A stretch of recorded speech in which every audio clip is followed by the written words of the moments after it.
लाहौर जे ज़मान park में इमरान ख़ान जी गिरफ़्तारीअ लाइ 2 ॾींहनि ताईं जारी रहंदड़ 2 शहरनि जे पुलिस जो ऑपरेशन छो नाकाम थियो? इमरान ख़ान छो गिरफ़्तार न थी सघियो? ही उहो सवाल आहे जेको अॼु हर माण्हू करे रहियो आहे। कुझु माण्हू इस्लामाबाद ऐं लाहौर पुलिस जे इन नाकामीअ जो क्रेडिट तहरीक इंसाफ़ जे जोशीलनि कारकुननि खे ॾेई रहिया आहिनि त के वरी पुलिस जे कारकर्दगीअ ते सवाल उथारे रहिया आहिनि, पर हक़ीक़त असुल में का ॿी आहे। पंप से फायरिंग करती उन्होंने सीधा फायर खोलता है।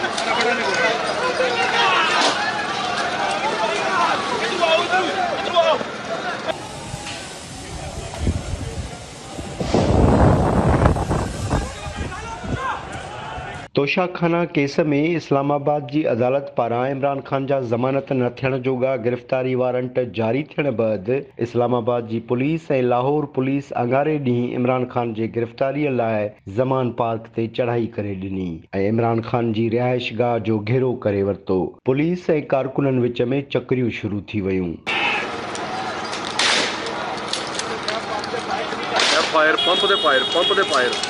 पंप से फायर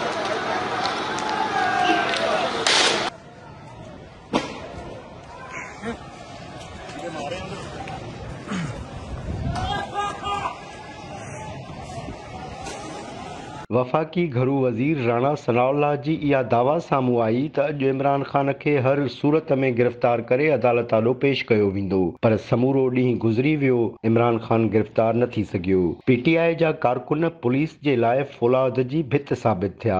हुननि पुलिस ते पथराव शुरू करे ॾिनो। ऑपरेशन जी क़यादत कंदड़ डीआईजी ऑपरेशंस इस्लामाबाद शहज़ाद बुखारी पंहिंजी पुलिस जे ज़हरीली शेलिंग जी गैस बर्दाश्त न करण सबबि बेहोश थी गाॾीअ में लिटी पियो।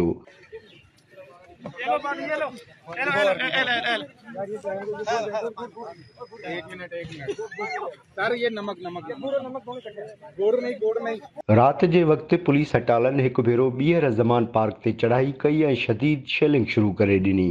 शेल इमरान ख़ान जे घर में बि किरण लॻा ऐं इमरान ख़ान शेलनि जा खोल टेबल ते रखी आलमी तोड़े क़ौमी मीडिया खे ॿुधायो त हू खेसि गिरफ़्तार करण न पर मारण आया आहिनि। कल शाम से ये सिर्फ मेरे घर में जो पड़े हैं, ये हमारे घर के इर्द गिर्द जो शेल्स मिले हैं, जो मेरी ज़मान पार्क के घर के अंदर जो शेलिंग हुई है, मैं ये आपको इसलिए दिखा रहा हूं कि ये कल दोपहर से मेरे घर के ऊपर हमला है। और ये शेल्स जो आप देख रहे हैं, ये सिर्फ जिस तरह मैंने कहा इस घर के अंदर, यानी मेरे घर के अंदर ये वो शेल्स हैं। जो घर के बाहर हैं उसका हमें कोई अंदाजा नहीं। वो सारी सड़क के ऊपर सारी रात सुबह तक, और अभी जब मैं आपसे बात कर रहा हूं फिर शेलिंग हो रही है, फिर एक और हमला हो गया। तो मैं अपनी कौम के सामने एक सवाल रखना चाहता हूं कि ये कौन सा मैंने इतना बड़ा जुर्म किया था कि मेरे घर के ऊपर हमला, कभी किसी पॉलिटिकल लीडर के घर के ऊपर इस तरह शेलिंग नहीं हुई। और वहां औरतें थीं, हमारे नौजवान थे, उनके ऊपर जिस तरह अटैक किया गया, इसकी कोई तो क्या वजह थी? मेरा जुर्म क्या था? रात जे वक़्तु अहिड़ो मौक़ो बि आयो जो इस्लामाबाद ऐं लाहौर पुलिस जा अटाला ज़मान पार्क जे गेट वटि पहुता ऐं गेट तोड़ण जी कोशिश कई। इन मौक़े ते इमरान ख़ान जे सिक्योरिटी लाइ मुक़रर गिलगित बल्तिस्तान पुलिस जा 50 खां वधीक पुलिस ऑफिसर ऐं अहलकार ॿाहिरि निकिरी आया ऐं इस्लामाबाद ऐं लाहौर पुलिस ते हुननि बंदूकूं सिधियूं करे वरितियूं। ॿिनि सूबनि ऐं वफ़ाक़ी राजधानीअ जी पुलिस जे विच में ख़ौफ़नाक टकराव जे ख़तरे सबबि इस्लामाबाद ऐं लाहौर पुलिस खे पुठिते हटणो पियो, जंहिं बैदि रेंजर्स खे तलब कयो वियो, पर इमरान ख़ान खे गिरफ़्तार करण जूं सभु कोशिशूं नाकाम थी वयूं।